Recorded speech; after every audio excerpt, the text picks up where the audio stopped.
Hello, my name is Sebastian, and today I'm going to present you with my presentation on The Raging Bull. It was directed by Martin Scorsese in 1980. So, a brief synopsis of the film. This goes over the life of Mr. Jake LaMotta. He is a boxer hoping to be the middleweight champion, right? So this film actually spans between the 1940s and the 1960s. We see LaMotta in his life and the kind of trials and tribulations that he faces, and ultimately, due to his own hubris, his ignorance, his pride, and everything, he ends up losing everything that he has. We'll see throughout the film that he actually ends up being successful. He ends up being famous. He has money. He has a beautiful wife and children, a brother who loves him. And ultimately, through his own self destructive ways, he ends up losing everything. And it's quite sad to see. And it becomes a hard watch, but I believe it is necessary. So, genre and form. We're going to go over that today. Um, so, this film, although it does use boxing, the sport of boxing, it is not necessarily a sports film, right? It uses boxing more as a structure to provide a kind of basis of how Jake LaMotta is and also how he taps into his emotions. Considering this, um, we're going to see later on, we're going to discuss how Martin Scorsese uses a lot of different tips and tricks in his cinematography. You know, special lighting, he uses movement, he uses close ups, um, he uses different points of view when filming to kind of offer a little bit more insight, a little bit more perspective into Jake LaMotta, his psyche, his mind, how he's feeling, what's going on with the film, and what's going on with, let's say his family and things like that. There is one quote that I would like to mention from here. My apologies. It's actually not going to be from the film itself, but it's going to be from a French film critic. His name is Nino Frank. And when talking about Raging Bull and film noir, he gives this quote. He says, "These noir films are clearly psychological narratives, with the action, however violent or fast paced, less significant than faces, gestures, words, within the truth of the characters." And I think we'll see that throughout this film is this is not necessarily a um, sports film. This is a psychological narrative, as Mr. Nino Frank says. This is more on the basis of Jake LaMotta as a character and not even necessarily some of the things that he does or some of the things that he says, although it does add to his character. His character itself is what makes this film the kind of film noir, the neo noir kind of feel to it. And before I go to the next slide, there is actually another quote that I would like to introduce to you. And this is by Ledger Grindon. He is an author and he is also a film studies professor at Middlebury College. And he goes, "A conflict arises from the gratification the boxer gains from the physical power of his body that is opposed by his recognition of its deteriorating force."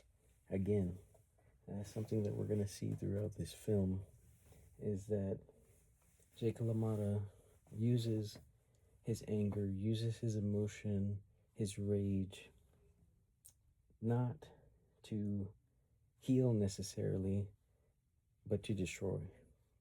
And he will be destroying himself in the process. He may gain fame, he may gain money. Again, he will gain it all. But through those same very means, self destructive habits, he's going to lose it all. And it's sad to see, but this is a cautionary tale of toxic masculinity, repressed emotions, misogyny, all of that we're going to see and discuss later on. So, like I mentioned before, film noir, neo-noir elements that Scorsese puts into this film. So Raging Bull uses the classic black and white visuals. I mean, that is, I would say, 99% of this movie is going to be black and white.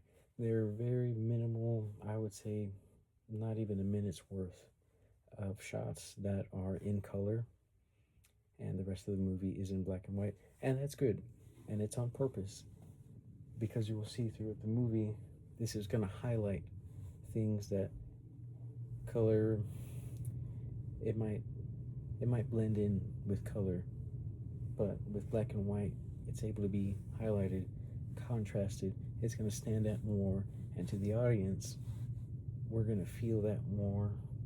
We're going to say, hey, something's going on, which is exactly what the director wants, right?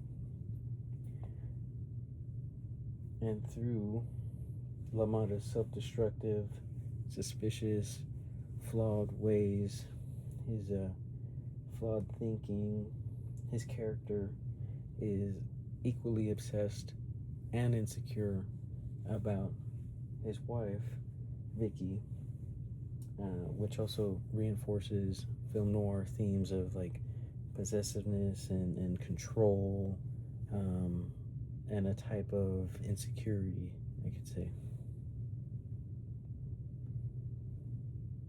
So, some historical significance. Funny enough, De Niro was praised heavily for this role because since he portrays LaMotta, you know, when he's a young guy and then when he's a bit older, when he's already retired as a boxer, De Niro actually gained 60 pounds to play LaMotta as a in the later phase in life, which is actually quite impressive. 60 pounds is no small feat. And also, the cinematographer, Mr. Michael Chapman, also received praise because of this brutal, expressive style that he displayed. I mean, you really feel when you watch the film that you are in the film, you are in the boxing ring, you know, whether it is as Jake LaMotta or just somebody else that's in there. I mean, there are so many fast, quick shots. The sounds alone, I mean, even they do a fantastic job with the sounds, whether it's a whoosh from a throw being swung, if it's somebody that's getting hit. They had even said, Mr. Chapman had even said that they would get big fat steaks and just punch them so that it would imitate the real sound of somebody actually getting hit. It's just revolutionary, to say the least. This stuff it's incredible. I mean, especially considering the time, and nobody else really had done this.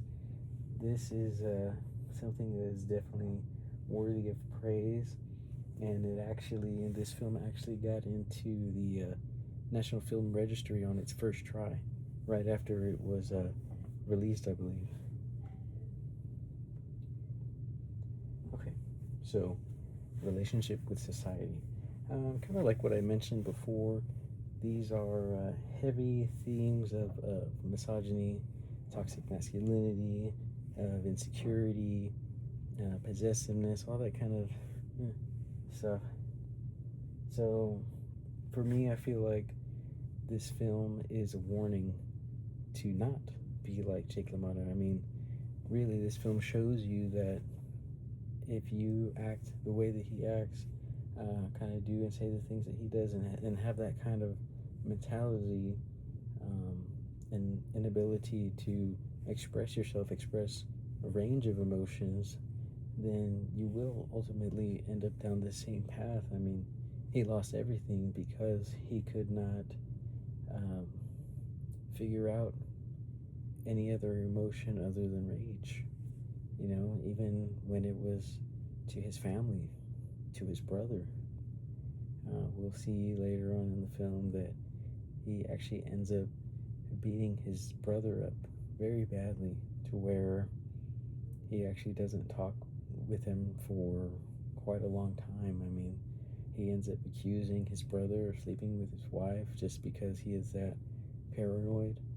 Um, and it's a wild ride. It's a hard watch to say, but it's definitely worth it. Uh, this film really does make a difference on you, and yeah. So we get some of this new Hollywood kind of ideology, of course, with the you know, the woman is gonna stay at home, and the man is gonna go out and do things, and he might end up, you know, flirting with chicks, or might end up fooling around, and I guess that's just okay for the time. Actually, in the beginning of the film, you see that Jake LaMotta was actually previously married before he met Vicky. He was already married, and the way that he treated his first wife, um, say it was disgusting. Very misogynistic, very blatantly rude and demeaning, and truly that did end up transferring when he met Vicky, which also pretty nasty, as she was a 15-year-old, I believe, um, and he ended up starting dating her while he was still married, even when his brother had told him, Joe Pesci had told him that, hey, she's 15 and you're married. Well, that didn't stop LaMotta. He ended up marrying her a little bit later, and they ended up having kids. And lo and behold, that same cycle, it didn't stop. You know, he then became possessive, jealous,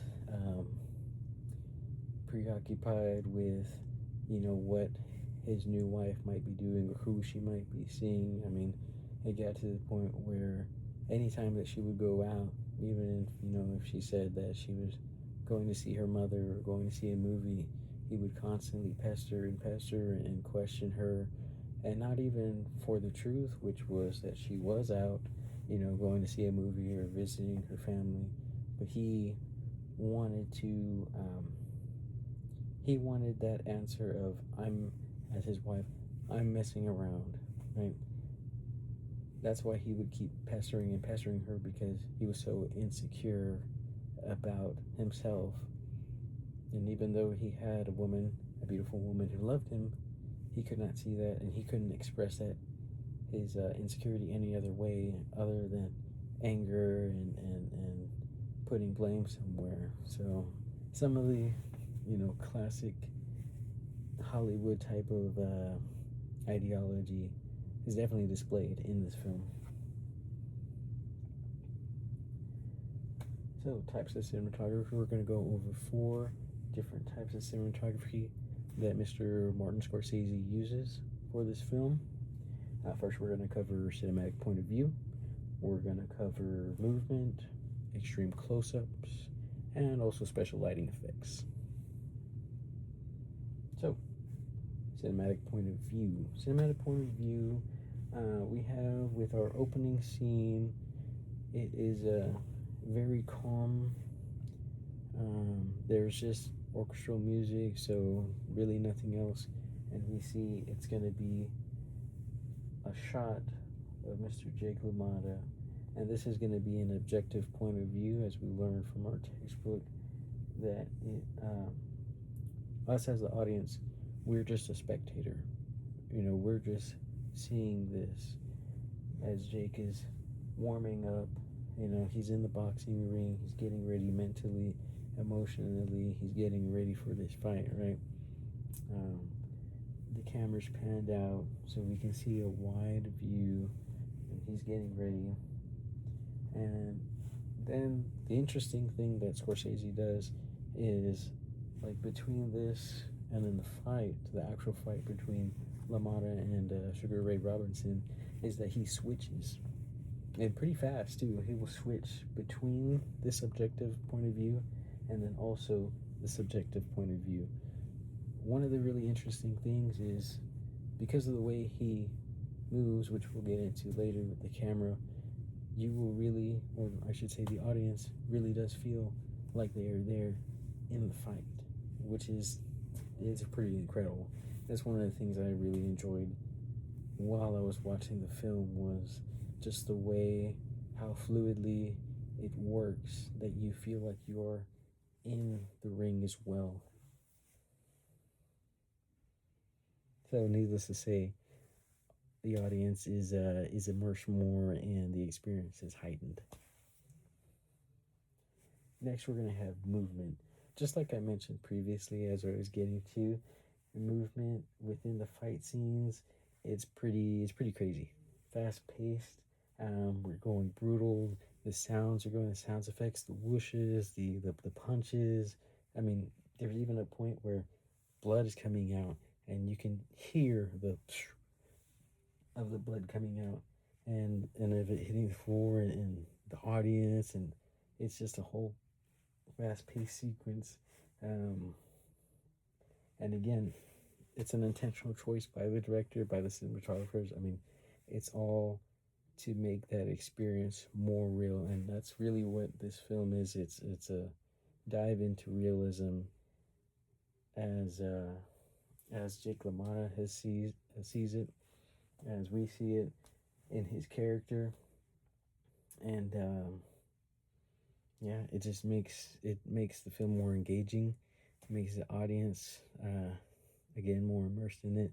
You really feel like you're there when you're watching the film, between the shots of whether looking at Jake LaMotta or Sugar Ray Robinson or even both of them. You know, it's definitely a fast-paced environment, and it does exactly what it's supposed to do. It mimics that real environment of being in the boxing ring. Next off, we have extreme close-ups. One of the great things that Scorsese does in this film is using close-ups. Now, like this picture, I would like to state that in this scene, just to give you a little context, a little background, this is towards the end of the film when Sugar Ray Robinson and LaMotta are having their last fight, and what LaMotta's kind of theory or his way of doing things is he allows himself to get beat up pretty badly, right? And from there, his opponents are already pretty tired, and then he goes in and starts, you know, getting his opponents and getting a good lick on them, right? Um, so this being said, Robinson has already kind of pushed De Niro back, you know, to the ropes, and at this point, Robinson is gonna go in, but he's waiting, and LaMotta tells him, "What are you waiting for? You know, hit me, hit me." Scorsese does this beautiful thing where he has a shot of Robinson just looking in the camera, and then the sound goes, right? Then you can only hear slight muffled breathing, and then it shifts to LaMotta, and again, the camera pans in closer and closer, ever so slowly, and you just hear these muffled breathing sounds. And in that moment, you can see that Mr. LaMotta, really, we get a glimpse into his psyche, into his mind, into his state, where this is exactly where he wants to be. When we're talking about that he can express his emotions, he can express an emotion. And that emotion is rage. That emotion is anger. That is what fuels his fights. And why he is such a good fighter is because he harnesses that rage. That being said, it is the only thing that he can harness when it talks about emotions, right? This is exactly where he wants to be in this fight at this very moment. He's going to use everything in him, all the rage, in order to beat Sugar Ray. So LaMotta wants Sugar Ray to continue to beat him so that he can harness all that and then take it out on Robinson and start beating him up, right? Which is a pretty dark way of experiencing things and of channeling emotions. So as an audience, we can tell that LaMotta isn't right. He's not in a healthy state of mind, or what he uses as a kind of catharsis is very destructive, you know. Um, so yeah, we can see that this is really why part of why they would call him the Raging Bull is because he would use all that energy and harness all that anger and then channel it into physical abuse or physical torment where he's actively beating up these people even beyond what would standardly be called, okay, you know, you're done. There's a scene previously where his wife Vicky had mentioned that another boxer, young guy, was okay looking, good looking, whatever. And again, because he is so insecure, he ends up fighting that young guy, and he ends up beating that guy up so bad in the face that the man's nose kind of rips off, right?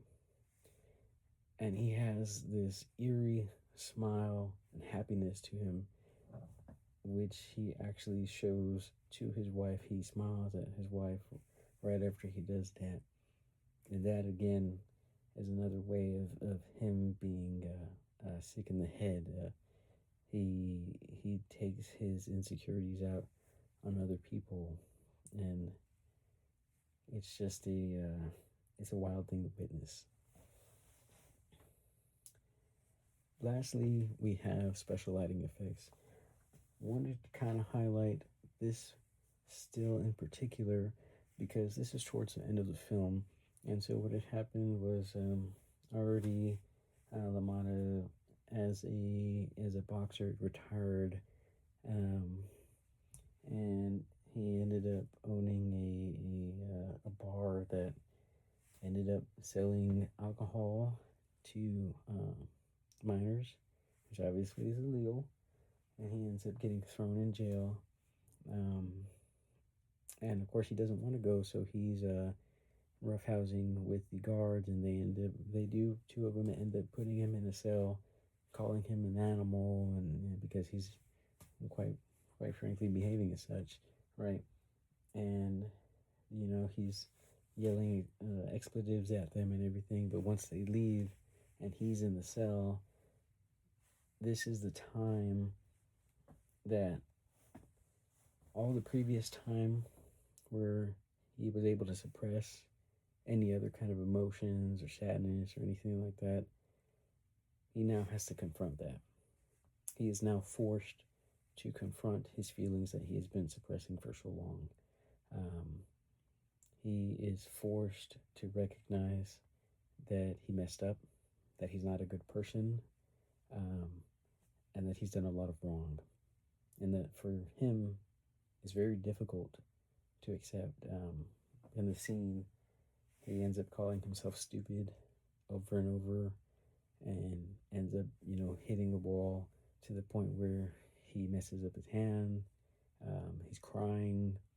So it all kind of comes to this moment of this once very prideful man who really had everything that somebody could want, lost it all, and really it was his own fault, and he realizes it's his fault. He realizes that he's not a good guy, and I think for anybody that would be a very hard thing to accept. Even if you know you have done some bad things, I believe that he felt like he was okay, or maybe he told himself that he was okay, but in reality, he really wasn't such a good guy. And it's sad to see that he could have changed that if he would have opened up more, if he wasn't bound by that kind of patriarchal means of being demanding and demeaning and this kind of stuff. But to get back to it, the special lighting effects that are used, as we can see in the still, we can't see too much, right? We can't see too much. There's a darkness, and there's very little light that's actually shining on LaMotta. But with what light is being shown on him, you're able to see what he's going through. You're able to feel those very same emotions because, again, he's in a prison cell. This little light that's coming to him, he's confined. He's in somewhere that is strange and unknown. And again, he's having to confront these emotions. Something that he was always running away from is staring him right in the face. He has no other option. And I think that's one of the beautiful things about this film, the special lighting effects, is it really forces the audience to pay attention and to notice these things and to see how that makes an effect or how that contributes to the film.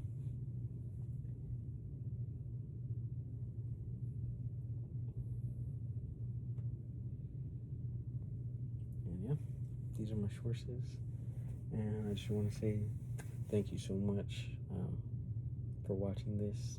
I really appreciate it, and I had a great time in this class. I would highly recommend it, and I look forward to watching films like these and many others with a new perspective.